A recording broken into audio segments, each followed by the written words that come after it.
welcome to the Veterans Growing America podcast. I am here with my illustrious host, Donnell Johns. Welcome back, my man. And I also have a very special guest, Dr. Allison Smith of Allison Smith Coaching. How you doing, young lady? Thank you. First, thank you for the compliment. Young, okay. But I'm doing good. Thank you so much. Happy to be here. Pleasure to have you. Pleasure to have you. It is a pleasure to have you, Dr. Smith. I'm gonna call you Doctor. You earned that title, so you need to have it. So I want to just jump right in and get you introduced and let everybody hear a little bit about your military experience and background. Okay. So me now, right? Yes. So yeah. So thank you again. I always start with my name, just getting off work, but again, pleasure to have me. Have me here, I hope. So I joined the military in 1984. Yeah, a long time ago. I'm from Portsmouth, Virginia. I joined at 18 years old. Probably joined like many of you did because I didn't want to go to college at that particular time. Actually, there's a story behind that. I really didn't think I was good enough to go to college because I had a counselor tell me that I wasn't college material. So when that counselor told me that, of course, that took away my dreams of going to Fayetteville State University because I thought I wasn't smart enough. So I immediately went down to the recruiting office with a girlfriend of mine, and we were supposed to join the military on the buddy program. At that time, I don't know if they still do it. If one person was joining the Army and they got another person to join the Army, they were supposed to come in together and just go through training together and be stationed together. Well, she backed out on me. I came in. She went to Norfolk State University, and she is now an administrator in education. But anyway, so I joined in 1984. I had, I'm the youngest of 12. So I believe at that time, 4 of my brothers were already in the military. 4 of my brothers were already in. So they kind of guided me along the way. I went to basic training at Fort Dix, AIT at Fort Jackson, and became an AG soldier, 71 Lima, with, first duty assignment was Korea. At that time, Korea was the hard duty assignment. It was the worst. So that's a funny story too, because my recruiter had asked me, what did I want to be, or where did I want to go in the military? I said, I don't care. I just don't want to go overseas. And so I was the first one picked to go to Korea. Then we got to Korea. If you know about Korea, the Camp Corner at that time, it was South Post, Yongsong area, was the replacement center. And we get there, and I'm a female.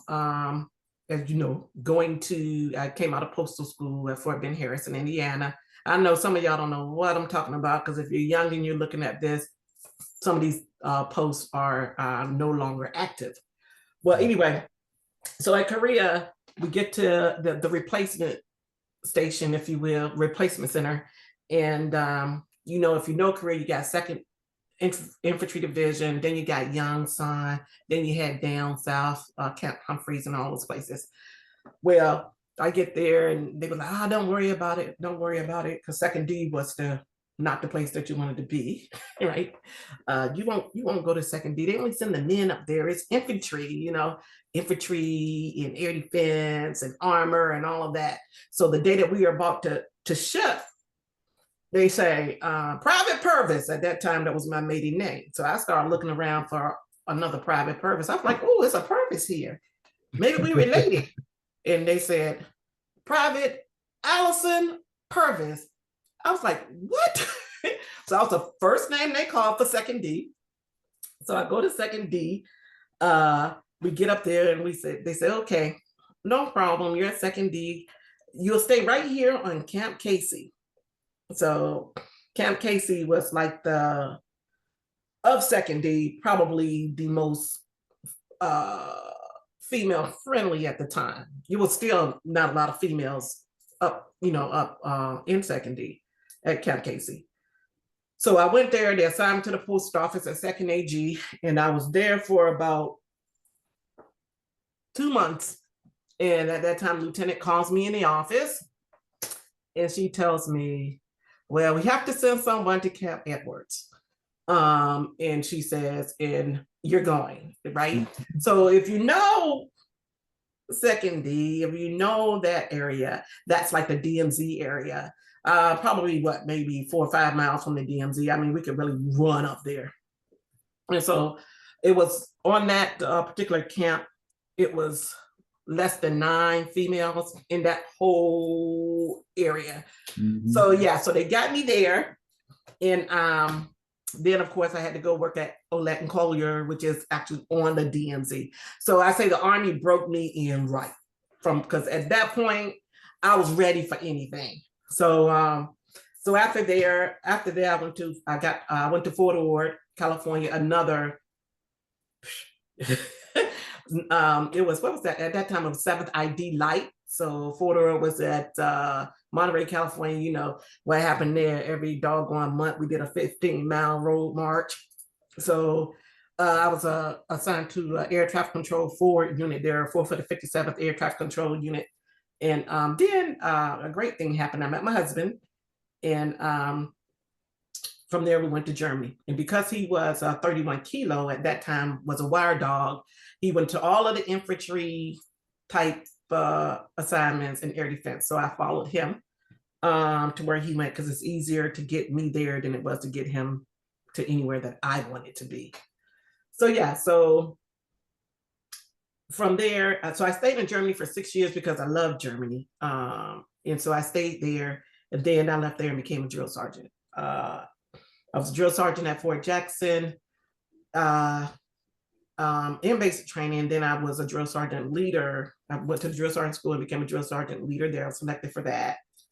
And I left there and went to assign. Where did I go after that? Shoot, I forget. So I went to, I think I went from there to Korea. I went to Korea, went back to Korea, where I became the first sergeant of the first replacement company at Camp Corner in Yongsan. Then I left there and went to, oh my goodness. Oh, went back to, no.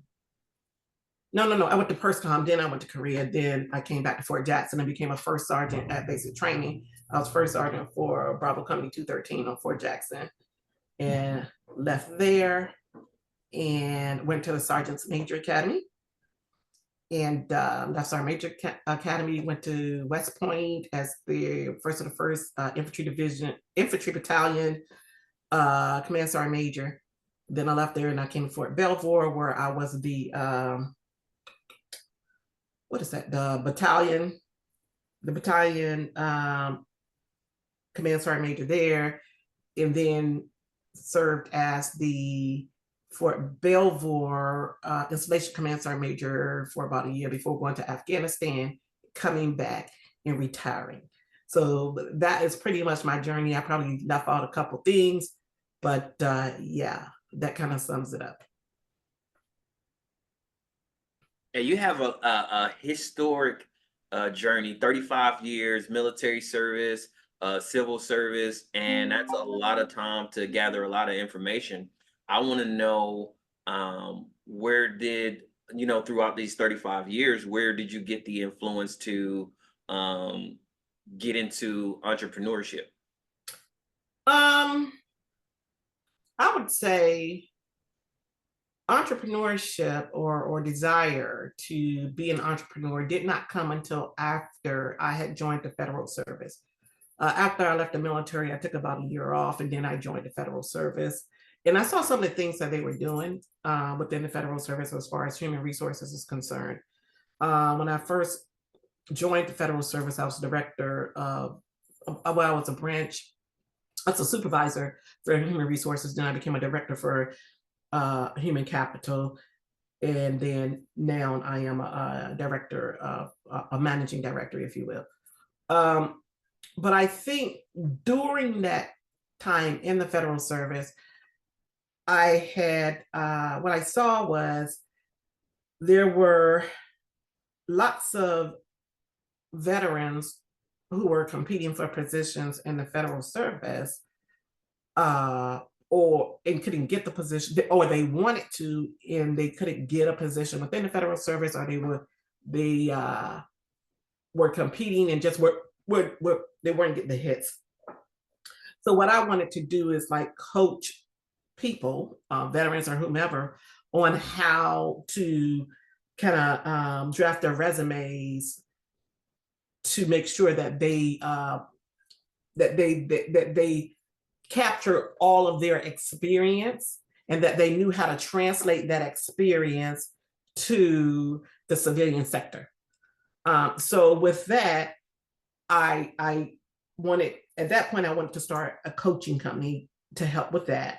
And then during my, even now, my journey as a federal serving a leader, if you will, I'm all, for some reason, folks come to me for coaching and mentoring. So I said, hey, why not turn it into a business and kind of help folks?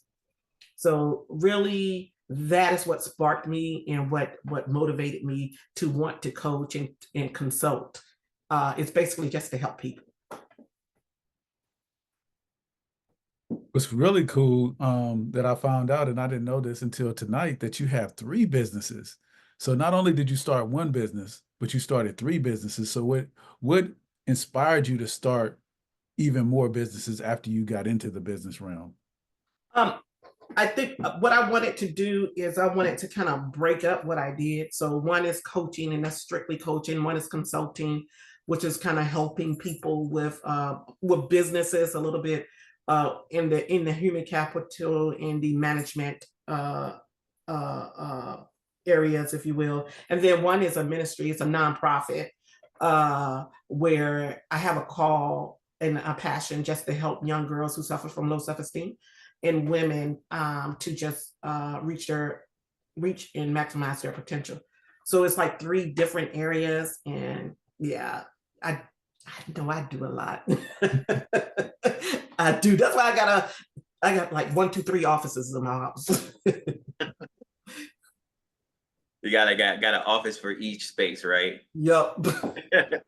Yeah, I love it. Can you do me a favor? What I would like to hear is you just kind of take us through the journey of your business. When I become a client, what is it that I get, and what is the value that is provided to me through your services? I think what I would like to kind of stick with for this call is the coaching. I think what the journey is, we have a website, which is Allison Smith coaching.com. www, just as simple, AllisonSmithCoaching.com. It might be on a little maintenance right now because I'm updating some stuff, but you can still contact me and reach out to me. So I think what you're going to get from me is you're going to get a person who really, really has walked the walk and can talk the talk. What you're also going to get is you're going to get confidentiality. You're going to get the opportunity to share what your experience is. You're going to get lots of wisdom. Is what you will get lots of wisdom. You'll get ways as I help folks resolve the gaps in their lives or the problems that they may be facing. You're going to get some nuggets that you can carry with you throughout your lifetime, not just for one particular job, but for every aspect and area of your life. I think that the value of what I give is, I would say, priceless, if you will. It's priceless because I think when you get people who actually are giving you and sharing wisdom with you, that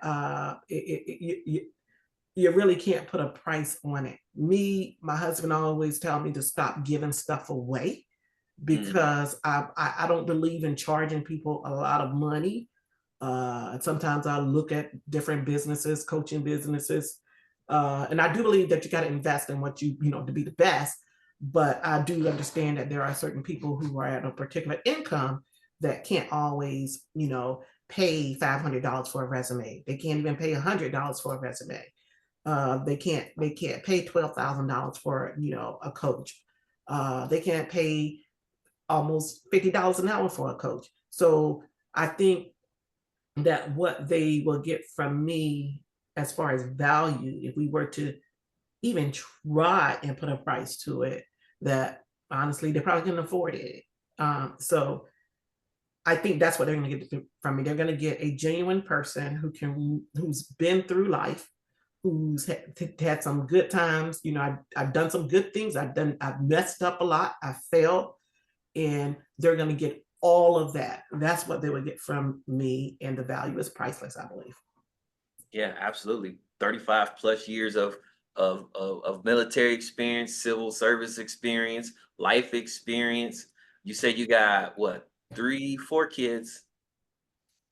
Yeah, so I have 2 boys, and then I raised my niece from the time she was like 12, and then I have a bonus daughter. So it's Mhm. 2 boys, 2 girls. And then you got some grandbabies. Yeah. One is in the room next door. He's 14, he'll be 15. Then I got one who just turned 4, uh, another 14-year-old in Fredericksburg, and a 19-year-old at ODU. Yeah, so you just a seasoned veteran at life. That's what they're getting, is a seasoned veteran at life. Yeah, I love it. No, those are awesome, amazing things.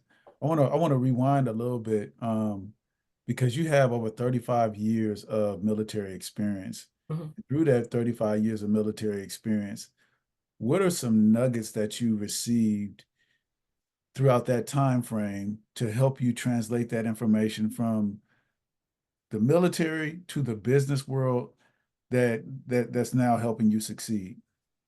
Um, so 27 years of military experience, and then the other 8, now 10 in the federal service, 8 to 10 in the federal service.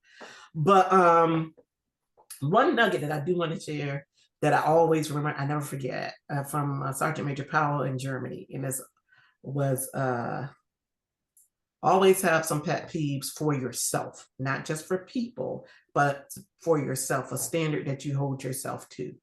Another nugget that I received is from First Sergeant Thristle Hamilton at Fort Jackson, was to choose your battles, because I was a hothead and I wanted to go for everybody. You step wrong, I'm stepping back.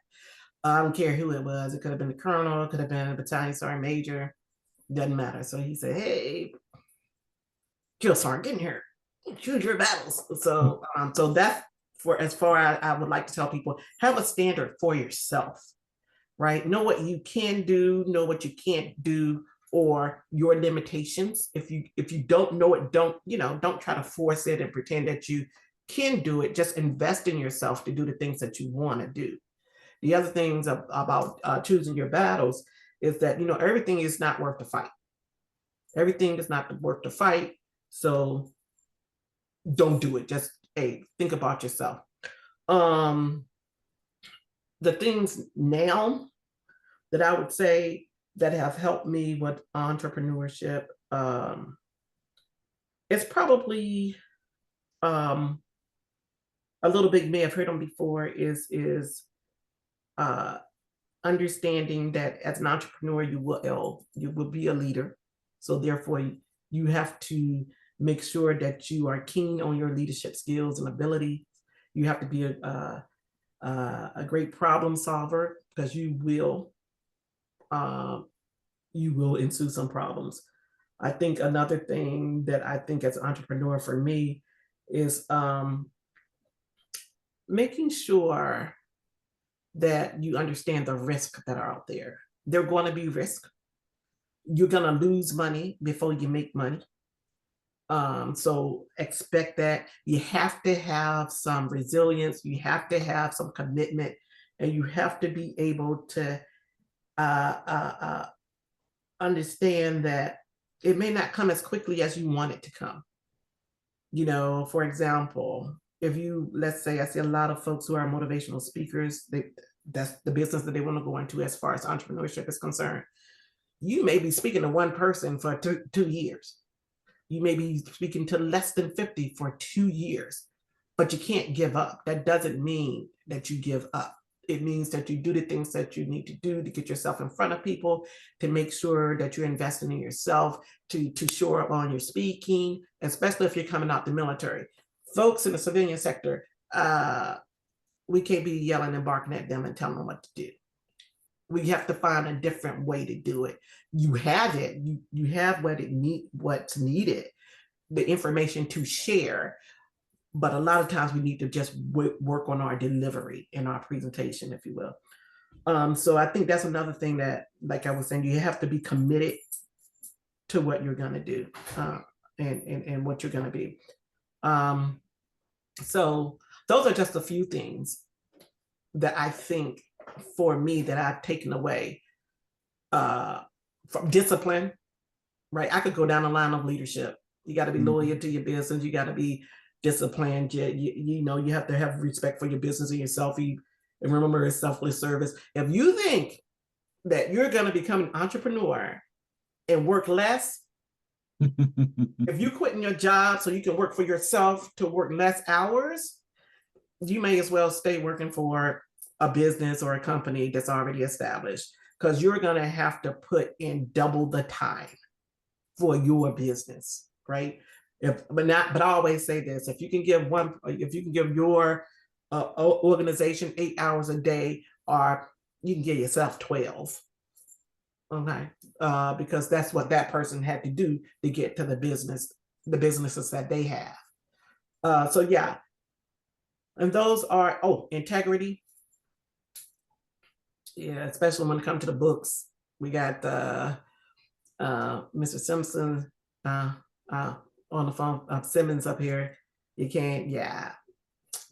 gotta separate your business money from your personal money. Those are two separate things. You can't join them. They are separate. And then you pay yourself from your business money. You know what that means? If your business is not making any money, then you're not. So yeah. Absolutely. No, that's some wisdom right there that she shared with us. Ain't that right, Rob? Hey, she was dropping dimes and I was loving every second of it. It's crazy because like we have not necessarily a set list of questions, but just some touch points of the things that we want to talk about.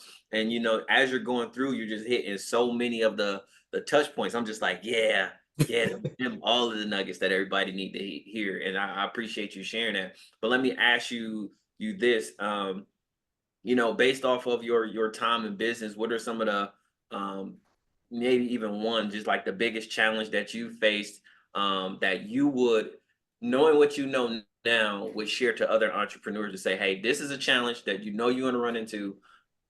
If I knew this before I started my business, I probably would have did this different. What would that be?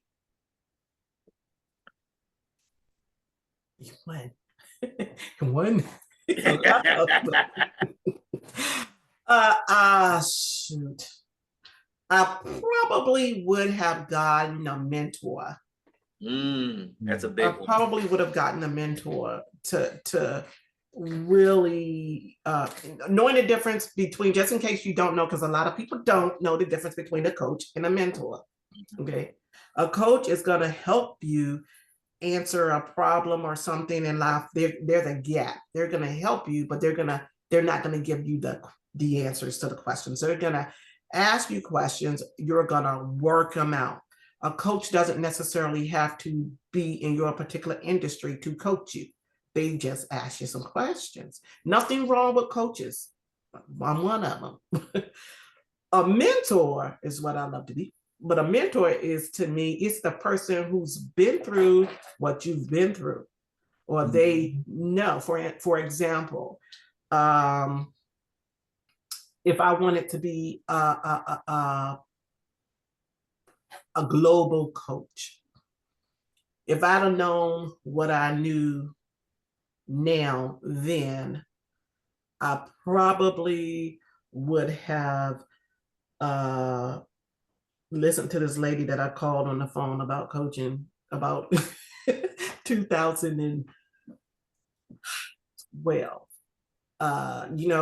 Military folks, we can have lots of pride, and sometimes that pride is not good.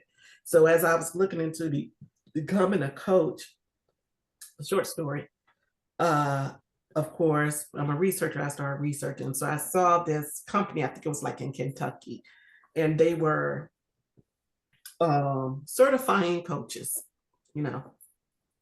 and me, being Sergeant Major, retired 27 years, combat veteran. How you gonna teach me how to coach? What you done did, So, and then she wanted $500, and I was like, I could probably teach you some things, pride. You better set that pride to the side, or it's going to delay your momentum to move forward. So had I known, I would have probably signed up for her class, and then probably ran into a mentor that could have mentored me through coaching. So I think that's the biggest thing I would have done. I would have found a mentor, someone who is where, at a particular level or had a similar journey to what it is that I wanted to do. I tell folks this all the time. There's a lot of folks in the military, a lot of girls in the military that do hair, right? They do. They braid their own hair, so they want to get out and they want to get salons. And I try to hook them up with people who actually own businesses and own salons. They don't, some listen, some don't, but mentors are important. Oh, that's huge. That's huge. I had to get a mentor myself several different times, and they're worth their weight in gold. So that's huge.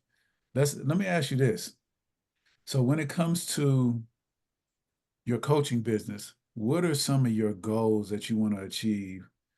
And is there some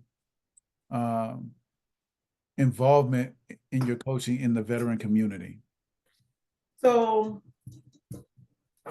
I think one of my main goals, and I know you guys, you might, she need to put some measurement or some numbers to it. No, but my goal is just to help as many people as possible. I think coaching was just like, and I tell people all the time, that's the sexy thing, that's a sexy term now, and everybody's coach. I think that my goal is more to the speaking part of it, getting in front of folks and actually helping as many people in a crowd that I can. So I think my goal is more of being a global speaker that can help people, right? And then I could send them to coaches or send them to mentors. It doesn't have to be me, but just kind of spark them and to get them going, just to get them thinking, right? So for the veteran community, it will be just to get folks to think about, hey, we got 200,000 veterans that leave the Army. 200,000 military members that leave each year. 200,000, right? And I think if many of them knew about entrepreneurship and they understood some of the potential that they have, that they could start off early, like giving them ideas about different things that they can do as far as entrepreneurship is concerned. For me, that really is the goal that as far as veterans are concerned, it's like getting in front of them and telling them, look, have you ever thought about this? How much are you putting in your TSP? Because if you get them early and have them start putting the money in their TSP early, that way when they separate or decide to leave, they have enough money to start their business and they don't have to think about, I got to get a job because I done lost 40% of my paycheck. So how am I going to live if I'm retiring? So getting them to think about things like that and then kind of pointing them into the direction of like a Donnell Johns or Robert Simmons to help them out the rest of the way. So that would be my goal. Coaching is good, but I like to be able to mentor and advise a little bit more than coaching. So yeah, so my goal is, as far as coaching is concerned, to have as many people as possible that reach out to me and just have them think about some stuff. But my real desire is to probably get in front of folk and make them think about what they can do, how they can maximize the potential that they have. Actually discover it, because sometimes people don't even know they have it. So to help them discover, understand, reach, and maximize. Because you got to discover it, but then you got to understand what you have. Then I'm gonna help you reach it, and we're gonna maximize it. So I think for me, that is my goal. Get in front of as many people, help as many people out as I can as coaching, helping them with their resume, helping them with interview, tell them what, kind of advising them on what to wear and stuff like that. And then getting out, speaking and mentoring. So my goal is more into speaking as I speak through this. But go ahead. No, that's huge. And my final question, even though this is not the last question, but it's my final question, is tell people about your involvement with VGA and how you support it and how it supported you. So, man, Donnell, how did I first meet you? Oh my gosh, was I just walking past or something? I think we met on LinkedIn, and then through LinkedIn you found out that we was in the same neighborhood, and you found out that the location was there. Yep. And so I came over, and like I said, I like to help people. So I just started talking to all the vendors, talking to Donnell, and then I had written a book. I've written 3 books, so 2 kids books and 1 self-help book. And so I said, hey, I can set up I can vend here. Is that the proper term? Yes. I can vend here with my book. And I don't know. And and from there, I've been going there almost every weekend till late because, okay, smell again, because I see Robert, because I'm an adjunct professor for Liberty University. So on the weekend, I do so much. So I'm teaching this semester, so I really didn't get enough time. Normally every weekend, except during when I'm teaching. I go there every weekend. I support. They have some wonderful stuff, wonderful vendors there. I buy jewelry from there. I buy clothes from there, which is some good stuff. You got to go see Tanda's. How I say it? I mispronounced her wife name again. Tanda's Luxury Lifestyle. Tanda's Luxury Lifestyle. She and I have like the same style, so I always buy from her. They have so many things there. I go there for karaoke when look on Friday nights. I'm telling you, you can go there and you can sing some karaoke. Nobody cares how bad you sound. It's just there to have a good time and just relieve some stress on a Friday. That's good. I go to comedy shows. So yeah, it's a wonderful place. I always go to. I recommend that if you are a veteran entrepreneur, whether you're in the military, a spouse military, chattel military, go ahead and get a spot, especially if you're in the Woodbridge area, because not only is it a place for you to sell your stuff, but it's also an opportunity for you to network with others and meet people like me that might be able to help someone that with a resume, or even get a job if that's their desire. So you meet a lot of folks there. So I recommend folks go. Absolutely. Well, and it's more than just selling, it's caring. I'm telling you, it's a place where people care about each other. And veterans, we're different, especially after we retire. It's like a camaraderie. It's a place where we can get together and we speak each other's language. Because after you retire, sometimes you go places when it's not all military, and you think everybody loves military folk. You will learn. And not a lot of people really don't care how, and I can tell you this, that they don't. They say thank you for their service, and that's all they care. Thank you for your service. They do not care because they do not understand. So having a place where you can go with other veterans, where we understand each other and speak each other's language, it can be pretty helpful, especially if it's someone who may be suffering from PTSD or anxiety or something like that. Being able to come and talk to folks, or just be around folks who understand what you're going through, VGA is a place for that as well. Love it. I love it. I love it. So I'm gonna hand it over to my brother, esteemed guest and host, Rob Simmons. I love it. I love it. Hey, thank you so much for sharing. Where can the people find you, or how do they get a hold of you to get a hold of your services? So it's at www.AllisonSmithCoaching.com, or it's ask.dr.allie, ALLIE, @gmail.com. Or they can also contact my executive assistant. Yeah, you're gonna need one of those too. They can, hold on, I gotta find her email address.